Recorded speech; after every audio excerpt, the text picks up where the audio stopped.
Let's take our Bibles, as well as there is a handout.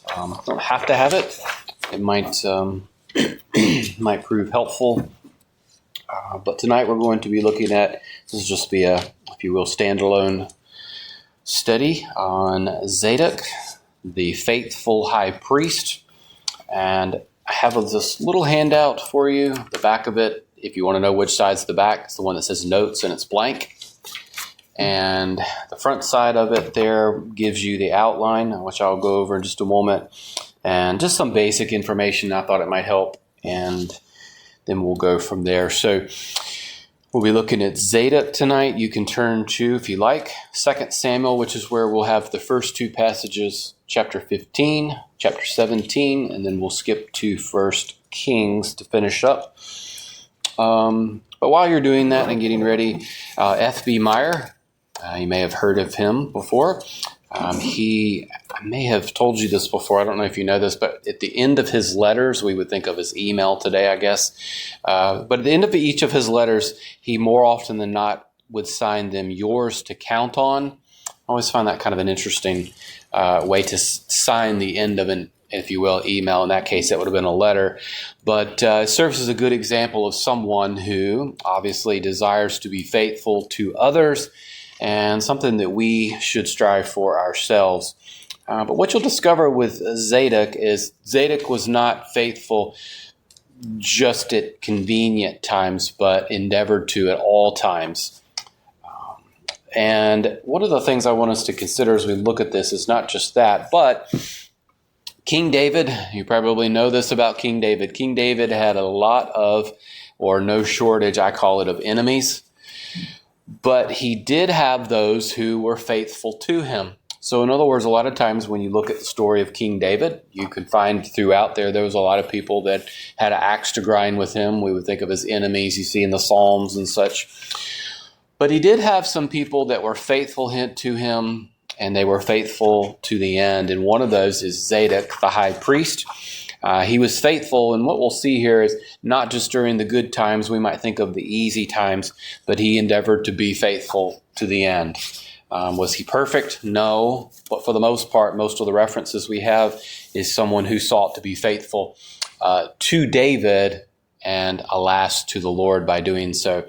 If you notice on the handout, I have the outline for you just to save you from having to write it out, but you obviously can if you're using something else. But the first thing we're going to do is look at the first of three little pericopes, little stories. Zadok, if you did take up my offer to go and look for him, you probably had a hard time finding him last week because he's just not really referenced very much, more than just a tagline. But there's three key little stories that we're going to look at related to him. But the first one we'll look at is faithful in a crisis, and that is found in the first passage we'll look at, 2 Samuel 15, verses 24 through 29. So faithful in a crisis. Now, you'll notice in there that I have something that's not really in the outline, but I have an asterisk next to it. It says unpopular. During this particular time, it wasn't the most popular thing to do to follow and to be faithful to David, and he was. So the first story we'll look at, these are short little stories, 2 Samuel 15, 24 through 29. Then we'll move to 2 Samuel chapter 17, where he's mentioned again in 15 through 22, faithful in obscurity. Both of these largely deal with the time in David's life, and I'll touch on it in just a minute, where his son Absalom is trying to hunt him down, we might say just in brief. And one of the things we'll discover here is Zadok remains faithful to David, but he does so in sort of a behind-the-scenes manner. He's not seen as faithful publicly like he is in the first story, but he is here, which is why I have the little asterisk there, unseen. I just want you to kind of get the flow of this. It's a simple story, if you will, of his life. He was faithful when it wasn't popular. He was faithful when people didn't see him. And then lastly, we'll see he was faithful in transition. That's 1 Kings chapter 1, verses 32 through 40.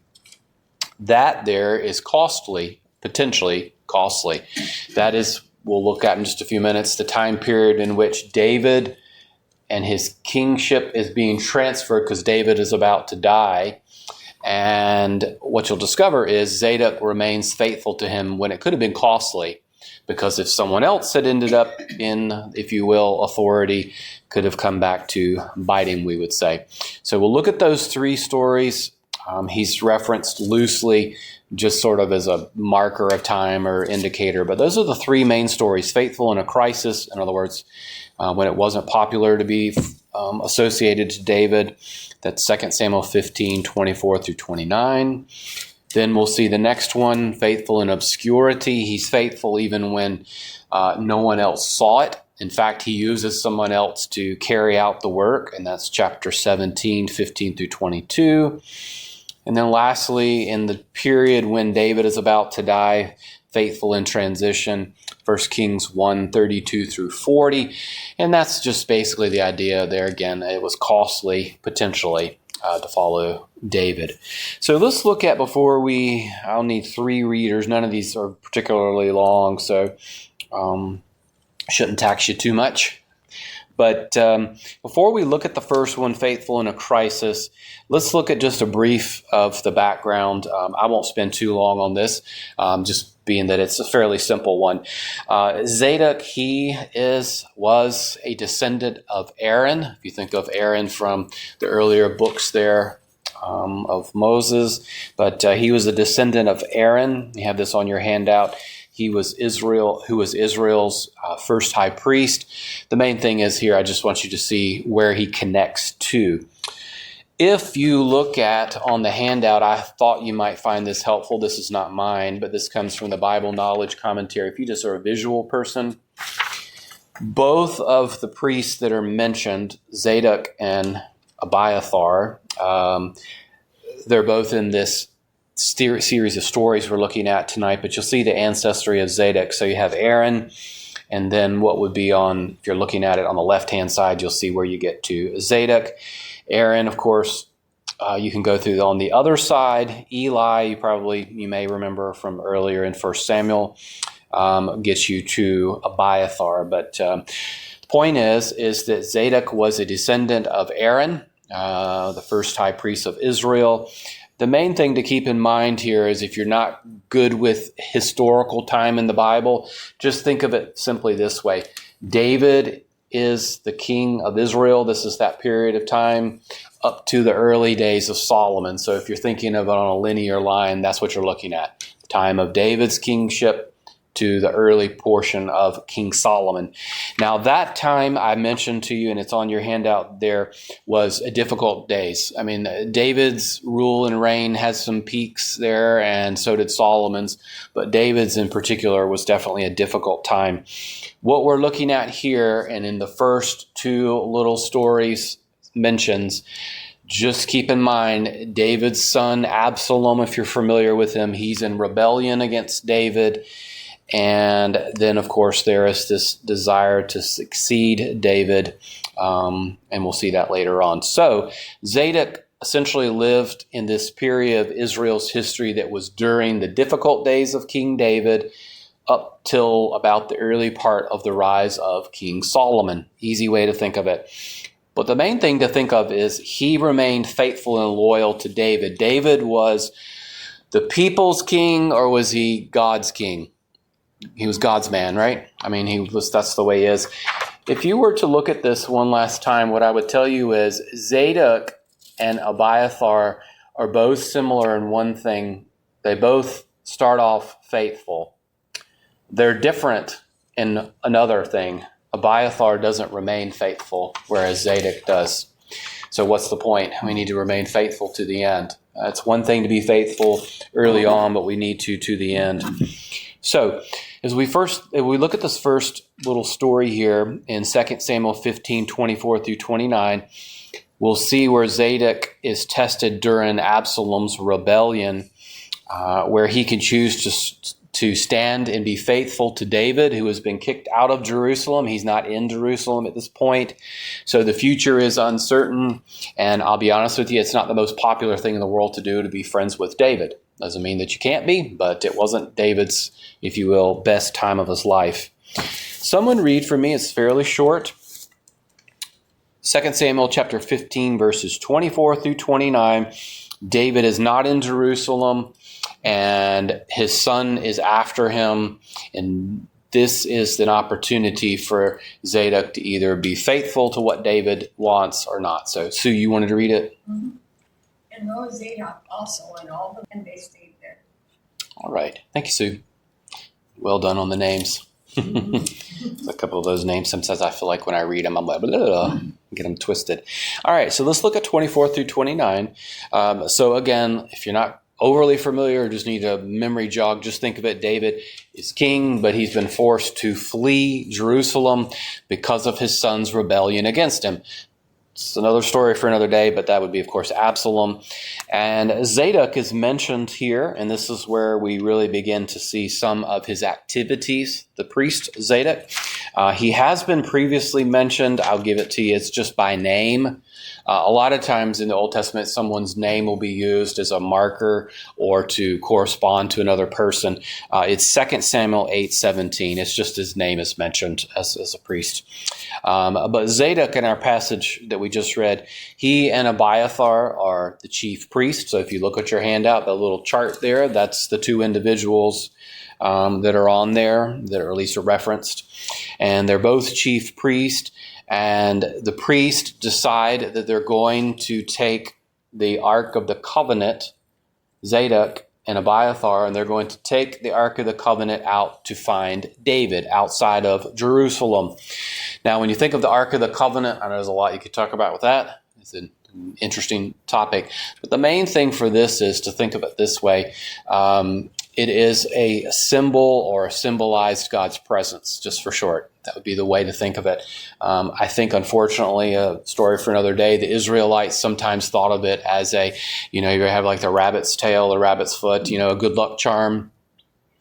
Of course, they learned that wasn't quite the case. But basically, the two priests, they go from Jerusalem, they take the Ark of the Covenant, and they bring it to David, which is, on the one hand, nice gesture, and I'm sure it meant well by it. But what you'll discover there, because of course that's representative of God's presence, and David is not in Jerusalem. But curious enough, the king says to Zadok, verse 25, to take it and return it back to the city. Now, why would David seem to do that? Because on the one hand, it seems like a nice gesture, right? It is to symbolize God's presence with David. David isn't in Jerusalem because of a bad situation with his son's rebellion. But what you'll see is, and this, I don't want to go off too far on this because this is more dealing with David, but just so you understand the background on this, is David trusted in God rather than the ark. That's what you're beginning to see here, because when Sue was reading it, David trusted that if God wanted him to return to Jerusalem and return to his role as king, what would happen? He would, right? When God has something in his will or his providence, do you think that something can stop it? Now, sometimes we don't always act that way, do we? We sometimes are like, oh goodness, if I don't get involved with it, God's plans aren't going to come to fruition. But David had learned a pretty good lesson here, which was basically this: if God wants me to return and he wants me to continue as king, then I will. The reverse of that is true too. If my days are done, then so be it. Now, you have to remember, in the back of David's mind, he knows that there are the promises of God, but he still is trusting that God would do what he says. Davis, in his commentary, says, this act on the part of David indicated that he had now turned the whole situation over to God for final disposition. I think it's a pretty beautiful picture. I know it deals more with David. So you have the two priests that come out and bring the Ark of the Covenant, representative of God's presence, which is depends on how you interpret it. It's probably a fair gesture, a good gesture on their part, because David probably didn't feel like God's presence perhaps was with him. But David trusted God. He didn't trust in the ark, not that there's anything necessarily nefarious with the ark, but he trusted in God.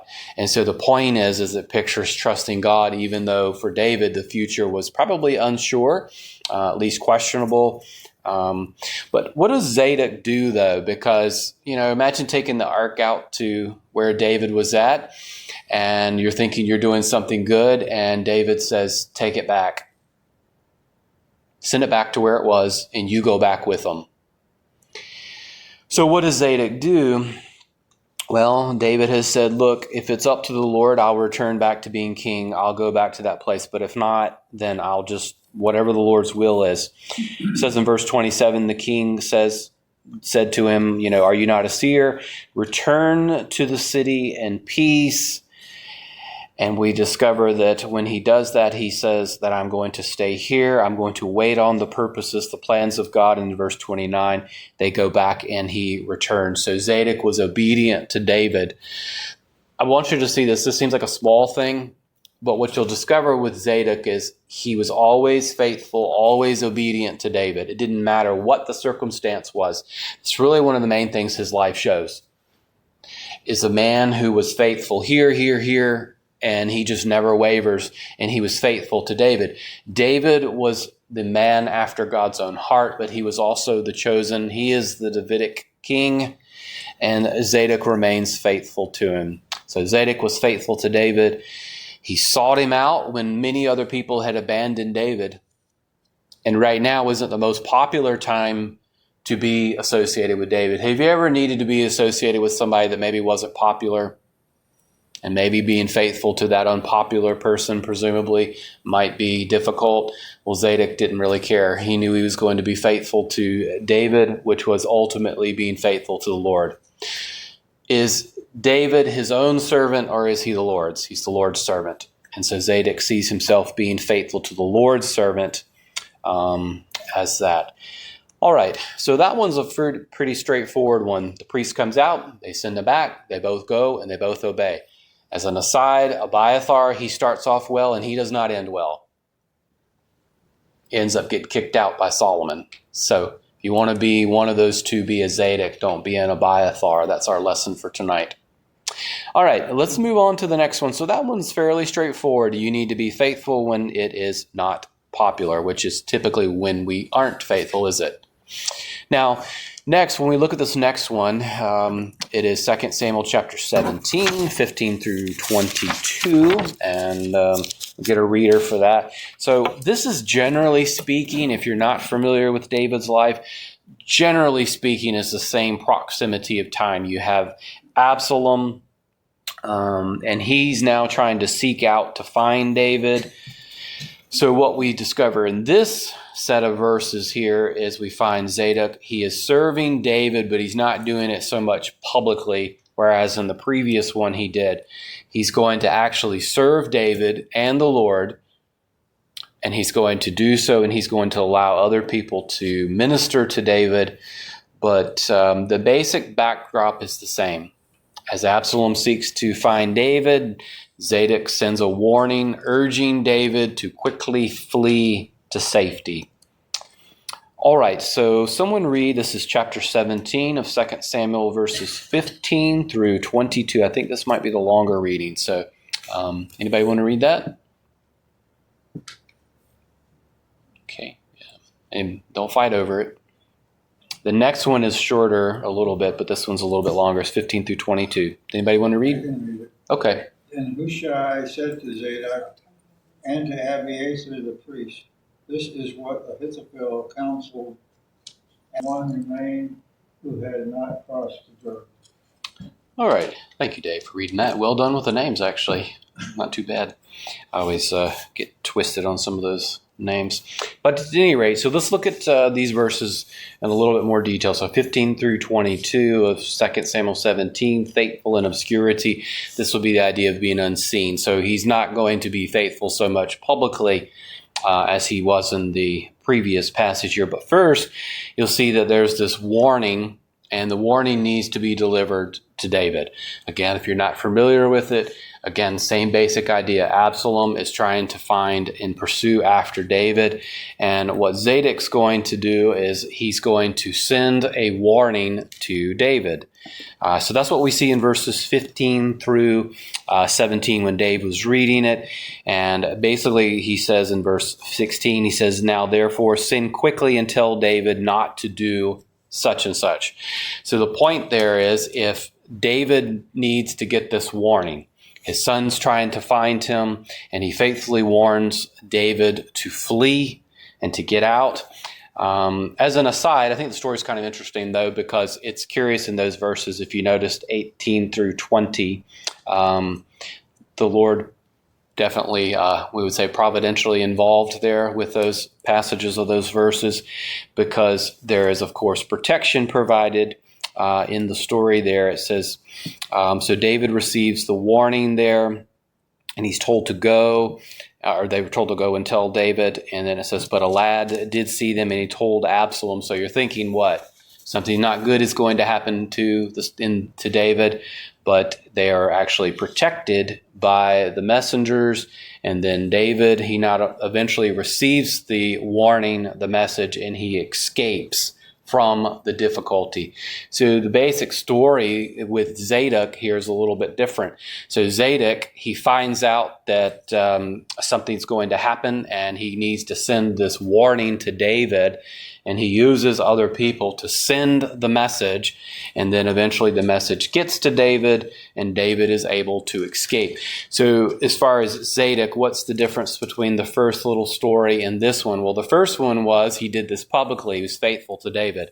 Whereas here, again, same idea, same pressure, same difficulty with Absalom against David. But in this case, he uses individuals to go and to be able to help David. So Zadok in this case was faithful not simply in public, but also when he was serving behind the scenes.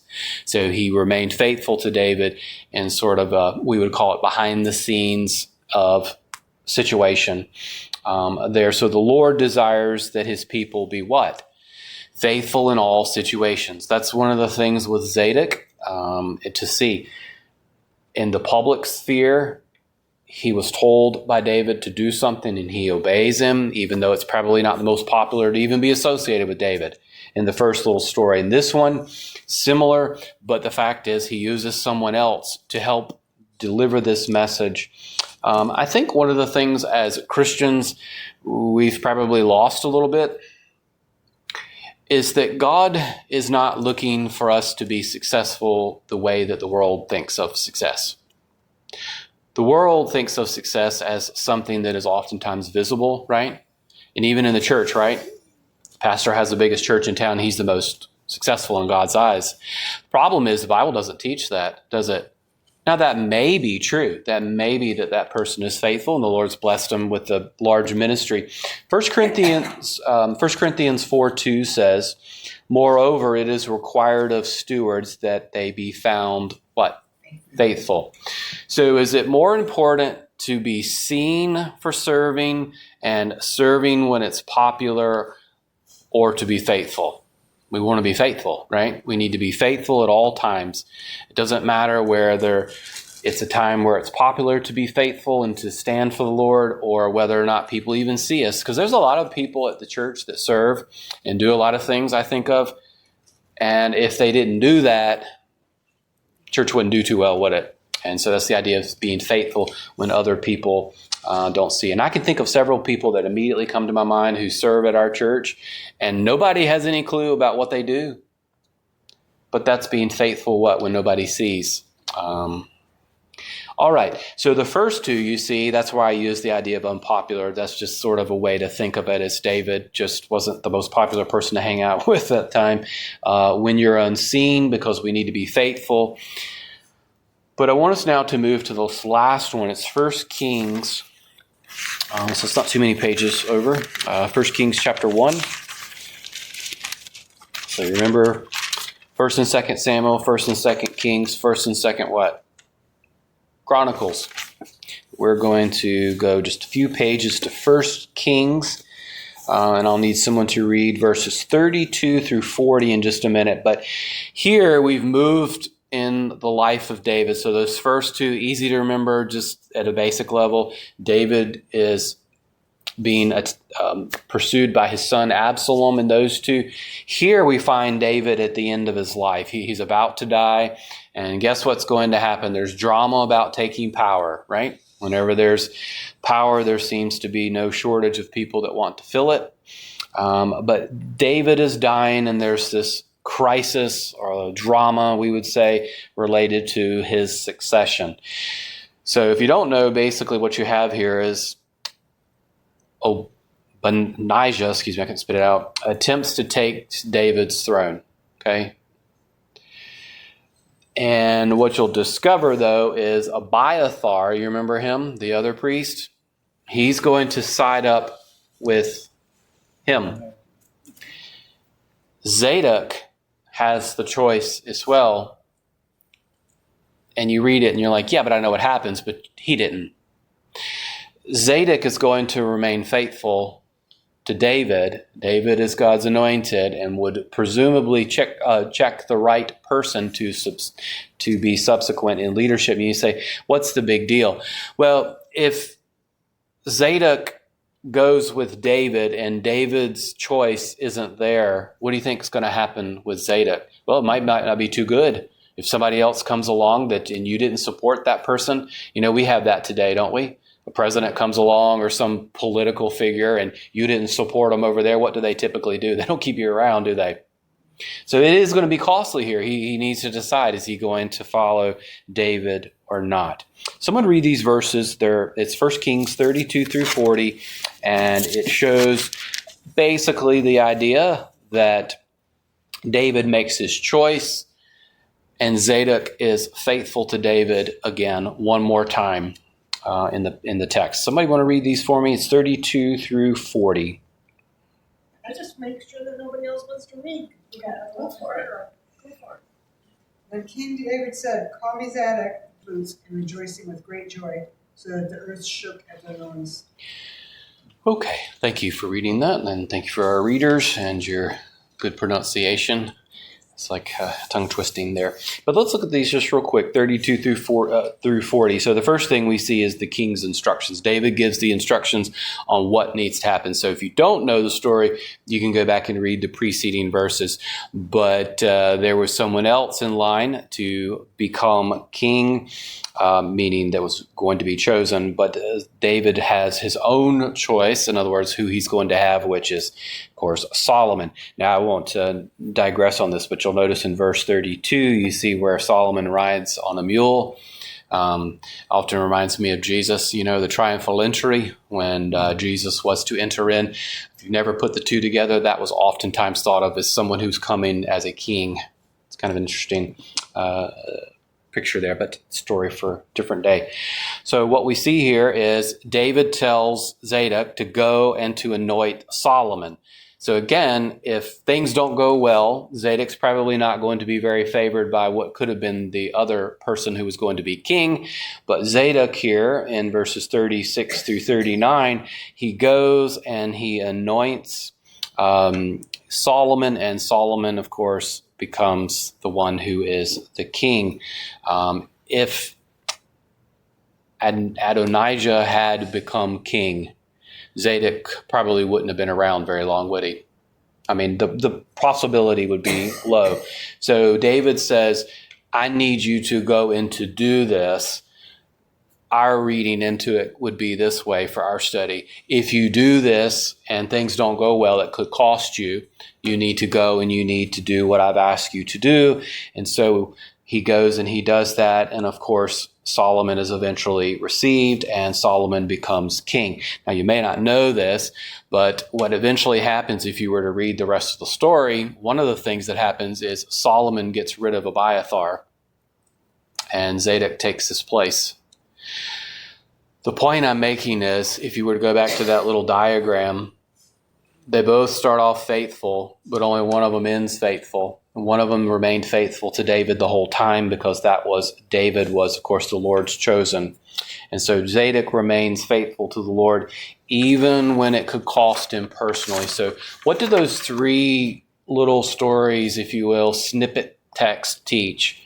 Well, they show Zadok, of course, what is he? He's faithful from the beginning to the end. That doesn't mean he's perfect, because there's no one that's perfect. I'm not suggesting that. But it shows Zadok, when you think of him, he was faithful to David because David was God's man.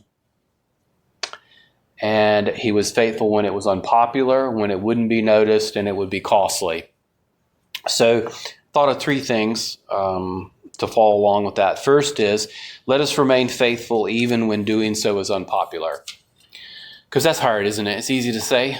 It's easy for me to say it, but it's hard to do. We need to remain faithful even when doing so isn't popular, because there's a lot of things in Christianity that aren't popular today. I know we like to have our heads in the sand and be like, oh no, everybody loves Christians. But my friends, faithfulness to the Word of God and to the Lord Jesus Christ is not always going to be easy. I think in the United States, it's going to be progressively more difficult. Who knows? The Lord may change things, right?